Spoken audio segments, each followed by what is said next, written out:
Doktor, bu gün sizə çox nadir bir, heç kimdə baş verməyən, heç kimin bilmədiyi bir sual vermək istəyirəm.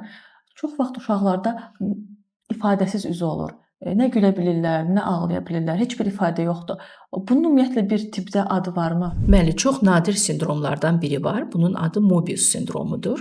Bu sindrom kökündə duran problem anadan gəlmə olaraq beynin 7-ci, 4-cü sinirlərin nüvəsinin bir qüsurları nəticəsində formalaşır və bu sinirdə bilirik 7-ci sinirin üz əzələlərinin hərəkətinə, yəni bizim jestlərimiz, üz ifadələrimizə cavabdehdir. Bu sinir işləmədiyinə görə üz hərəkətsiz olur.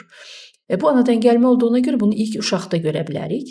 Yəni valideyn hiss eləyir ki, uşaq sanki gülə bilmir, ağlaya bilmir, üzünün ifadələri dəyişmir, eyni sanki bir maskalı üz ifadəsi olur və dediyim kimi bu çox nadir sindromdur və Mobius sindromu adlanır. Təəssüf ki, tam müalicəsi də mümkün olmayan bir vəziyyətdir. Amma biz bu vəziyyəti yaşlı insanlarda görürüksə, bu tamam ayrı bir xəstəlikdir. Xüsusilə yaşlı insanlarda sanki üzü maskalıdır, nə sevinə bilmir, nə gülə bilmir.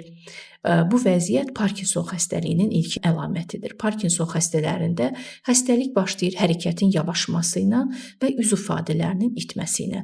Daha sonra isə əllərdə titrəmə və yaddaş pozulması da qoşula bilir.